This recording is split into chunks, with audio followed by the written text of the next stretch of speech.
Alright,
here we are with a new live streaming, first live streaming of 2021. Happy New Year, everybody, and thanks for tuning in to this gospel live guitar lesson.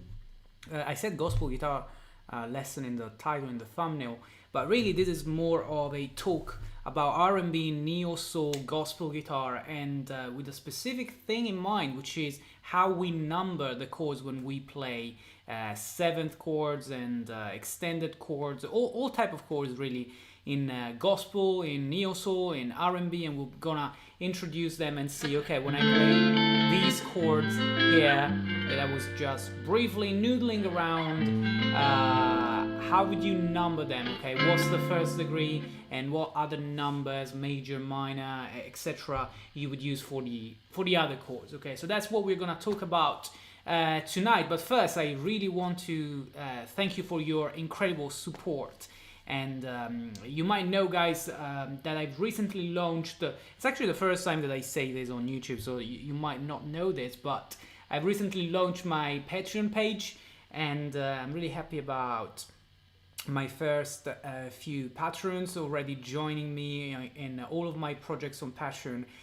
If you guys want to find out more about these projects and how you can support this channel if you enjoy this type of content, you'll find a link in the description below, which will lead to my new Patreon page.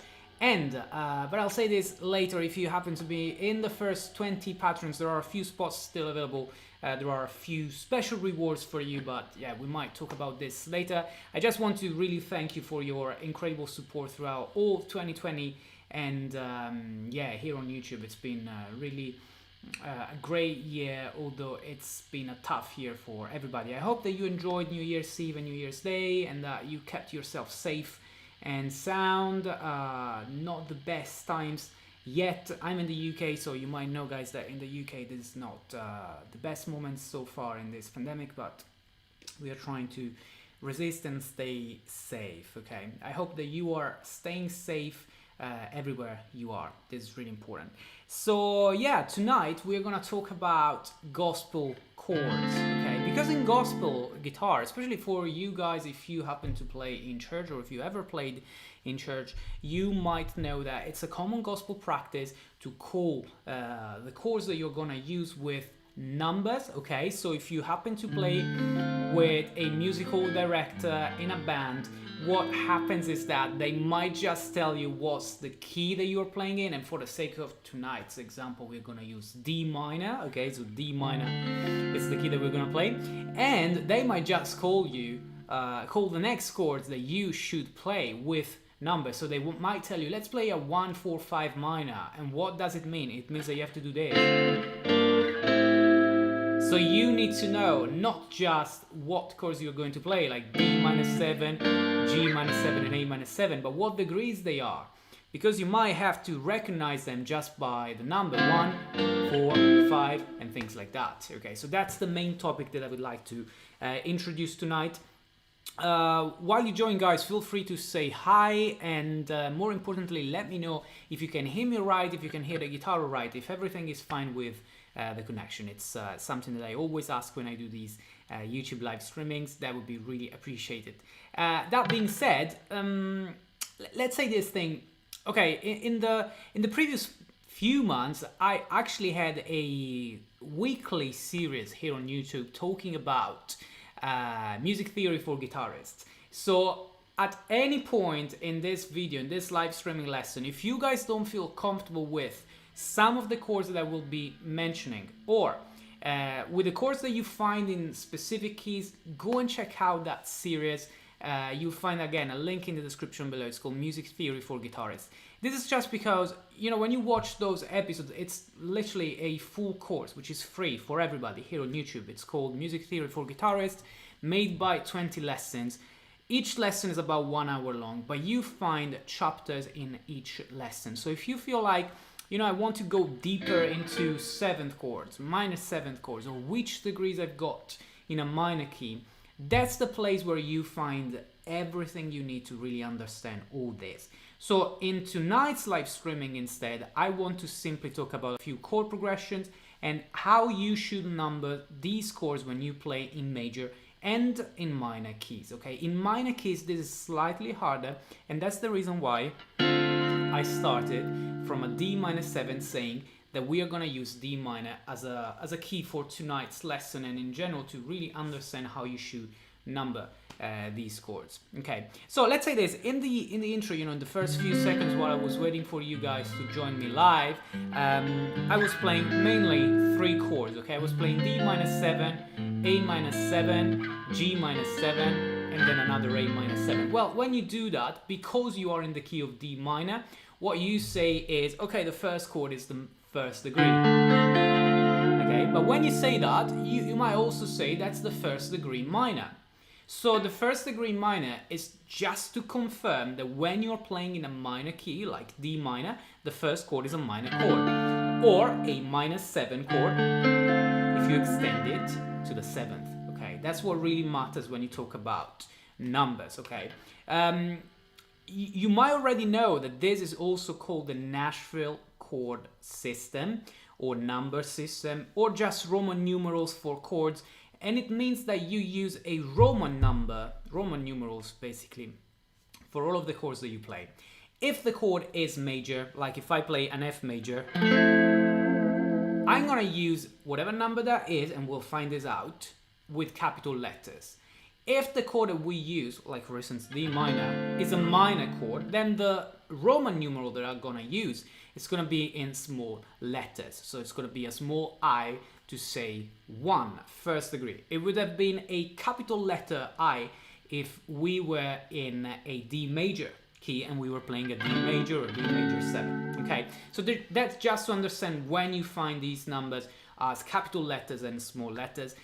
It's common practice when the chord is just a triad like D major, D minor, you just use what we just described. If the chord is also a major chord, a 7th chord, which means dominant 7, minor 7, major 7th, then you also specify what kind of 7th you've got. So if you've got an D-7 and we are in the key of D minor, instead of just putting the small I that we mentioned for the first degree, you might add next to it the number 7 to say D minor, first degree minor, 7th. Or if you want to avoid the confusion between dominant 7th chords and minor 7 chords, you can also add a small line to say minus, okay, so that you have the small I followed by the symbol minus and the 7 to say it's the first degree minor 7. That's what you find when you play this chord in the key of D minor.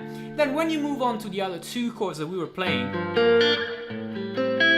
typical R&B, neo soul and gospel progression, 1, 4, 5, all minor.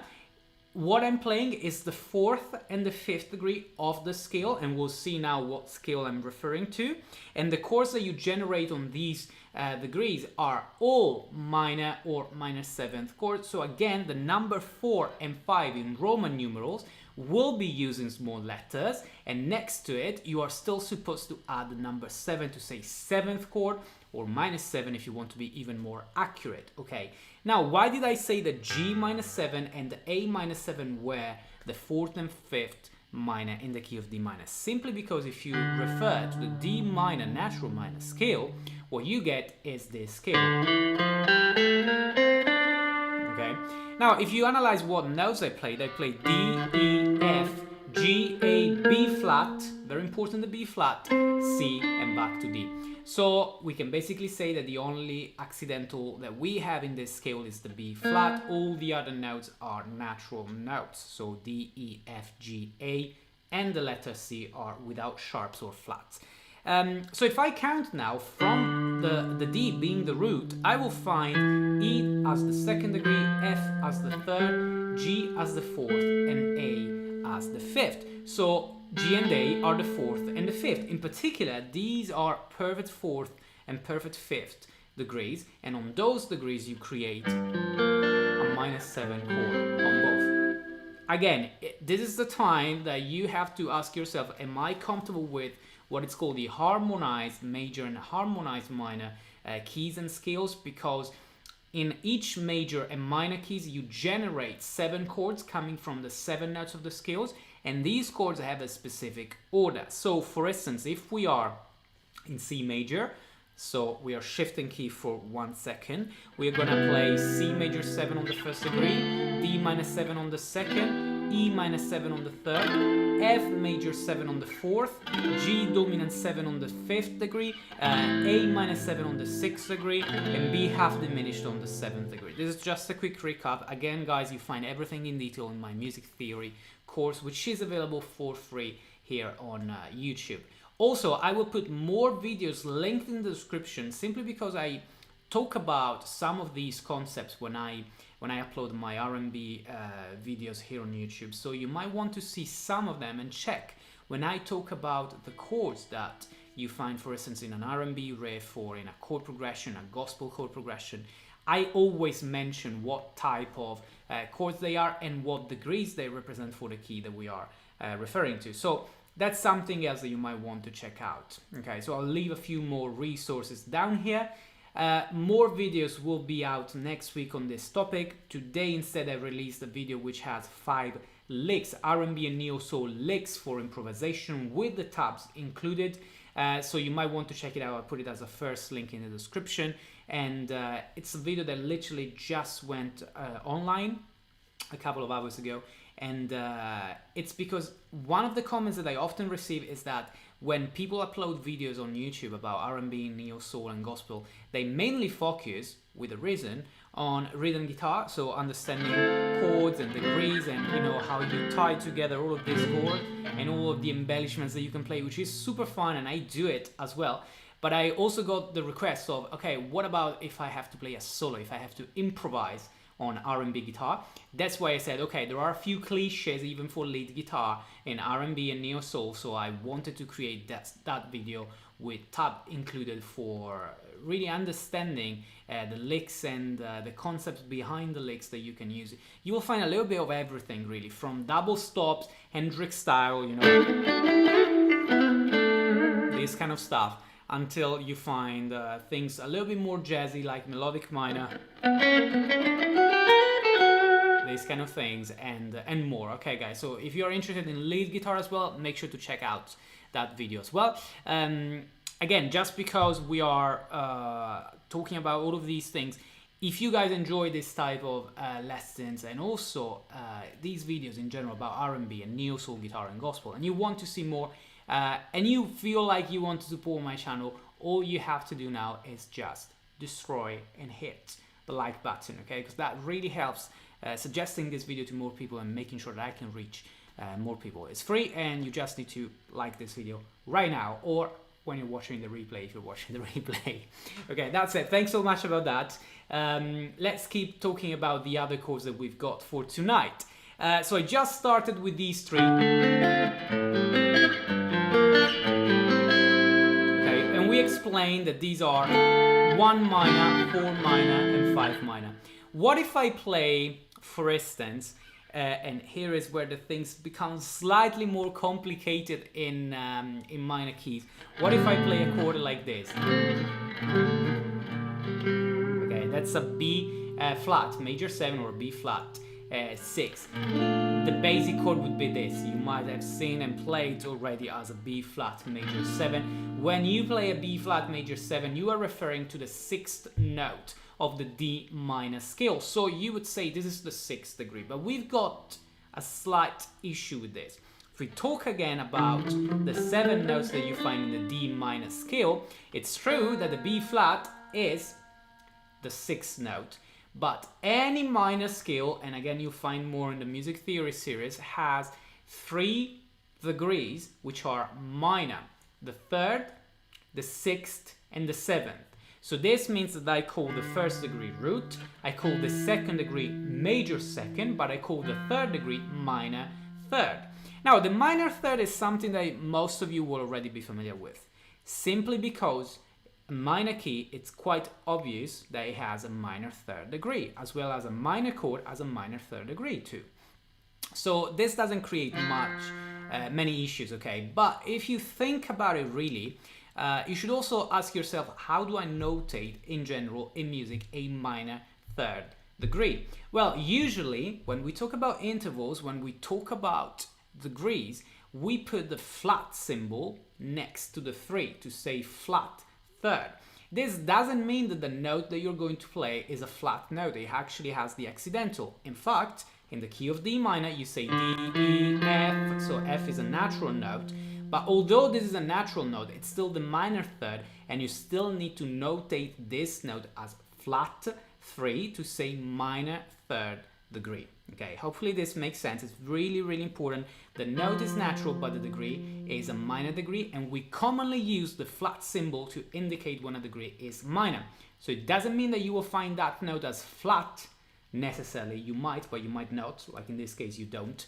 It only means that the degree that you're going to play is minor. So this means that if I harmonize this scale and I find a chord on this F note, which is going to be an F major 7, okay, well, the way I should call this chord in the key of D minor, okay, it's going to be with the 3 Roman numeral in capital letters, simply because the chord that I get is an F major, but with a flat just before the 3 I's in capital letters to say it's the minor 3rd degree which generates a major chord. I'll say this again, it's a minor 3rd degree, that's why I put flat before the 3 I's, but the 3 I's of the number 3 in Roman numerals are in capital letters because this is a major chord. And if you really want to be specific and include the major 7 here, like this, okay, what you say is flat, 3 in capital letters, and a delta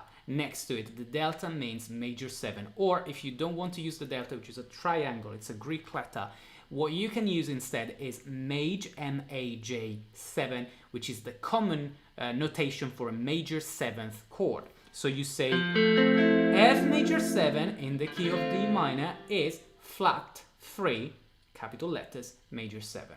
Now, I'm talking about this because then when you analyze a chord like this, which is a B flat 6 or B flat 6/9 or simply B flat major 7, you are talking about the minor 6th degree.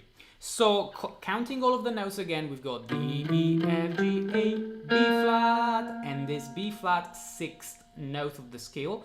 It's the minor 6th degree of the scale, minor 6th degree of the key. Therefore, when I play B flat major 7, all I do is saying flat 6 in capital letters, major 7. For the same reason we explained about this F major 7, minor 3rd degree major chord. So minor 3rd is the degree, major chord is the type of chord that you create. Okay, that's why I said when we analyze and use degrees in minor keys, this is slightly more difficult, and you really need to be confident about that. Again, guys, let me know in the comments if you have questions about these things.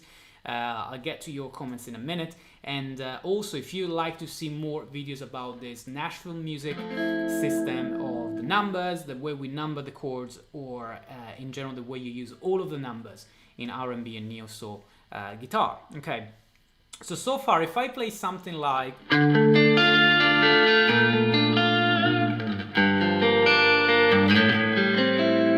which I'm sure that most of you already heard. Okay, this is a chord progression which is really typical. You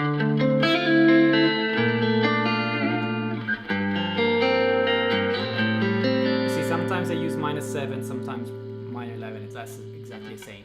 So how would you number these chords? Well, 1, -7, flat 6, major 7, 4, -7, 5, -7. The 4 and the 5, as well as the 1, go in small letters, while the flat 6, the 6 goes in capital letters because it's a major chord. Okay. Then you might find, chords like F major 7 in the key, and in that case you already know you do flat 3 major 7 with the 3 in capital letters. If you find, for instance, what other chords do we have? A C7, okay, well a C7 would be the flat 7 because we said that we've got a flat 7 degree in the key of D minor. That's the flat 7, dominant 7, so you write flat, so the B for the flat symbol, then 7 in capital letters, followed by the number 7, okay, classic number 7, the one that we use every day to say dominant 7. So the 7 in Roman numerals goes in capital letters as bIII, in capital letters to say 7th degree, but then you put the number 7 next to it to say dominant 7th. Okay, that's what you do with this chord here. Okay, there is just one more chord that we haven't mentioned, which is what happens to the 2nd degree. Well, the 2nd degree is E, and it's supposed to be a -7 flat 5. Okay, when you play this chord, just be careful because it's quite common in R&B, neo-soul, and in gospel to use chord substitutions, like for instance modal interchange, and instead of playing this -7 flat 5, you just find a -7, borrowing this chord from a different key. Okay, I'll be talking about these more in depth in a new video next week, but I just want you to be aware it's not that you can really understand all of the chords and refer to all of the chords with the numbers without keeping in account that sometimes, although I'm in the key of D minor, for instance, I might borrow a single chord or more than one chord from other keys. Okay, take examples like the song Best Part by H.E.R, which is a very popular song, you know.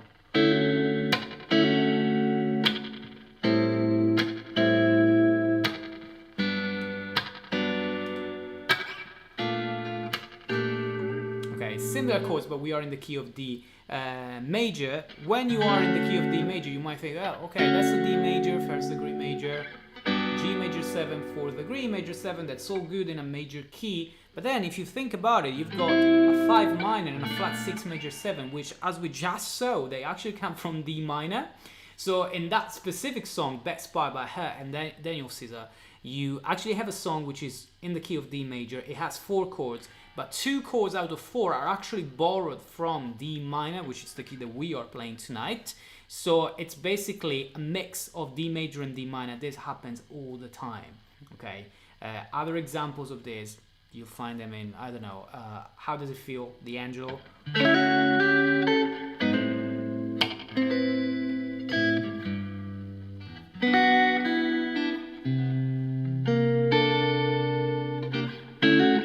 Okay, where it happens all the time that you have at least a 5 minor, although you are in a major key. Or it happens the other way around, guys. You are in a minor key like we are tonight, and you borrow chords from major keys, or the other way around. It's a modal interchange process, borrowing chords from parallel scales. It's never from random scales, okay?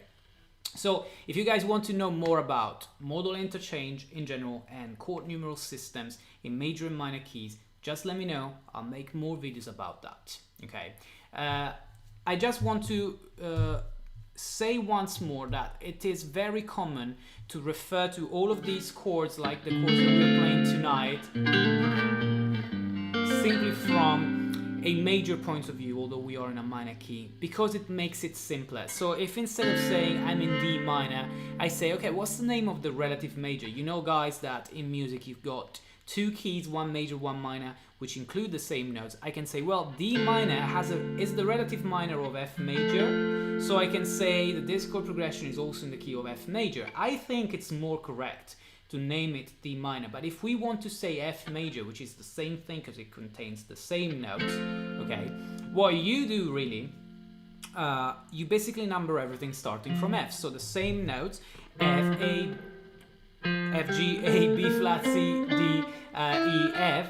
You just name them as root F, major second, major third, flat, B flat, which is the perfect fourth, perfect fifth, which is C, D, which is the major sixth, E, which is the major seventh, before coming back to F. So in that case, D minor would be the sixth minor in the key of F major, right? It's the Aeolian mode where the relative minor is built on. Then you go to B flat major and you say, well, this is the 4 major, okay? The fourth degree, the perfect fourth degree, in a major key is supposed to be major 7. It's the Legion chord, and it's the Legion chord even when you say we are in D minor and this is the flat 6 major 7, but it doesn't matter now. Then you go to G minor and A minor and you say, well, these are the 2 minor and the 3 minor. The 2 and the 3 refer to F as the 1. If F is your 1, then you say G is 2 and A is 3. And they are both minor chords, so you still use the 2 and the 3 in Roman numerals and small letters. Okay, hopefully this makes sense. If you have never heard about this, I understand, appreciate that this might take a while before you really get along with this. But if instead you've heard of it already, you might just want to go deeper in understanding all of the numbers and everything. Okay. Obviously, we can't do everything tonight, but again, if you want to see more, just let me know, and I'll make more videos or more live streamings about this. Leo, Happy New Year to you, and thanks so much. Thanks so much for your wishes, and I'm glad that you like these gospel chords. And then you were saying, since you can't solo between arpeggiated chords and melody, which scales to use or just chords to establish the sound? Well, look, the best answer to this, in all fairness, is watch my latest video that I released today. Okay, it has 5 neo soul and R&B licks, because each lick is actually explained. So it's not just there is the tab and you can follow along, but there is an explanation of how you come up with a lick like. Okay, and there you can find whether I think about the arpeggios, the scales, which scales, what notes I take out to do what it's called the outside playing, why, for instance, you can use a melodic minor when you are in a minor key, all this sort of stuff. That is more related, to be fair, that is more related to lead guitar. And because, I get often this comment, as I said before, that people would like to see more how you approach this style, R&B and neo soul, and from a lead point of view. I'll make even more and more videos about this. Okay. Then there is another comment which says, thanks for the stitching, thanks so much, TTB2857. Do you only use standard tuning? I don't. I mostly use standard tuning, to be fair, on the electric guitar. I don't know if you're new on the channel, but you will find on this channel an entire playlist about alternate tunings. Okay. In particular, I've talked about open C tunings, and there are a couple of videos about that. Open D, open G, open E, .gad, and more recently, just a week ago, I released a video on drop D. And I'm planning on making more videos about alternate tunings on acoustic guitar. I mostly use them on acoustic guitar to noodle around and play chords and arpeggios, also melodies on the acoustic guitar. So if you're interested, you'll find lots of videos on this channel about other ways of using your guitar in terms of tuning. If you instead were referring to the electric guitar, for instance, for the use of the slide with open tunings, I don't do that too much, although I love it very much, and there are a few players that I really, really love, and I went to gigs to see them playing, and it's a style that I really like very much, and who knows, maybe I might go into something like that at some point in the close future. Who knows? In the near future, who knows? That being said, guys, let's wrap it up for tonight. I just want to say that whenever you play chords in one of these major or minor keys, make sure that you know what degree of the scale you're playing, so you count it through the scale, okay, like we were doing before. Then you need to know the harmonized major or minor scale, depending whether you are in a major or minor key, and then you use the Roman numerals to understand the gospel numbers, the Nashville number system, basically saying if the chord is major, capital letters for the Roman numerals, if the chord is minor, small letters. If the degree is major or perfect, you don't need anything else. If the degree that you're playing is a minor chord, then you use the flat symbol before the Roman numerals, regardless whether the note, the root note of that chord is with an alteration like a sharp or a flat, or it's just a natural note. And if the chord is a seventh, major seventh, minor 7 chord, you should add that next to the Roman numeral. Okay, hopefully this makes sense. That's the general approach to this. Okay, we can maybe make another example to wrap it up for tonight and see if you have other questions about this. Keep in mind, not every song or chord progression that you play will use only chords regarding that key. It's more likely that you will borrow chords from somewhere else, that you use chords that don't really make sense in that key, but they make sense in parallel scales and you're just borrowing them. This practice is super common in all styles, I would say, and it's called the modal interchange. Okay, now let's make another example, just to wrap it up for tonight. And let's say that we are in the key of I don't know really. Let's say that we are in the key of A minor. Okay, simple key. Simple key because that's the relative minor of C major. Okay, so if I've got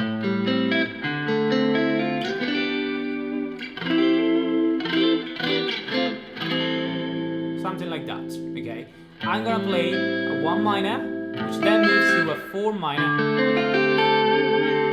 then to a 5 minor, and then this F is my 6th note of the scale, therefore minus 6 degree, flat 6 with capital letters, major 7, flat 3, 1 minor.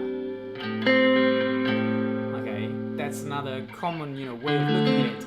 Then there are other things, because I can play things like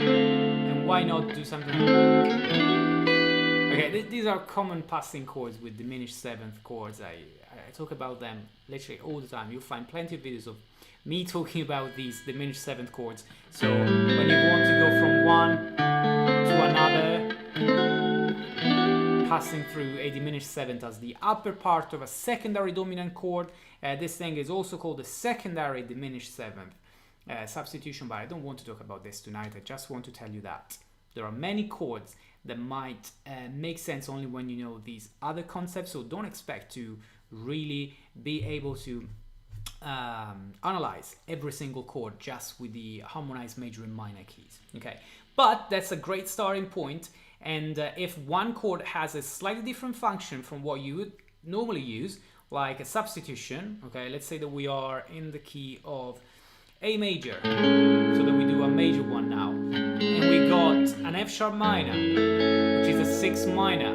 okay, then we've got a B minor, which is a 2nd degree minor, and the 5 minor C-sharp minor, and then I find something like that, which is not what you would expect in the key of A major or F-sharp minor. Well, then you say, okay, what is the key that we're playing? A. Right, so G sharp, the chord that I use, is the 7th degree, and it's the major 7th degree. The chord that I play is a minus 7, therefore I will simply put a 7 in small letters to say that this is a 7th degree minor. Okay, or minus 7 as you want. Okay, hopefully again, even this makes sense.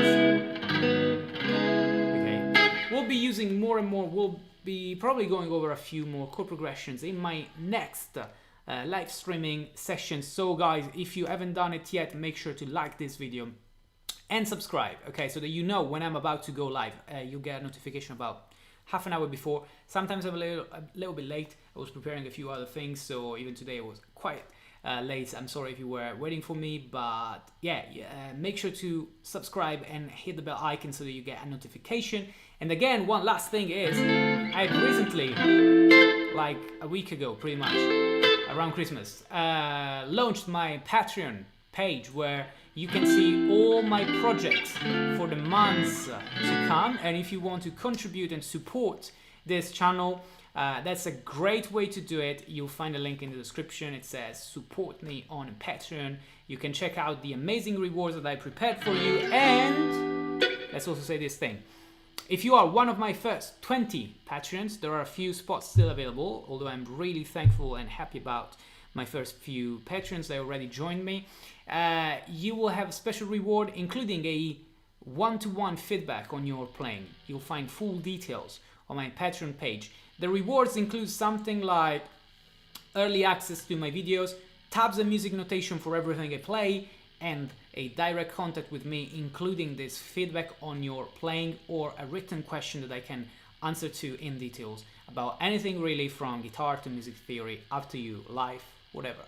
Okay guys, right, that's all for tonight. Thanks a lot for watching, and again, Happy New Year everybody. Best wishes for a great 2021. Hopefully this is gonna be a great one, and take care of yourself and stay safe. I'll see you soon.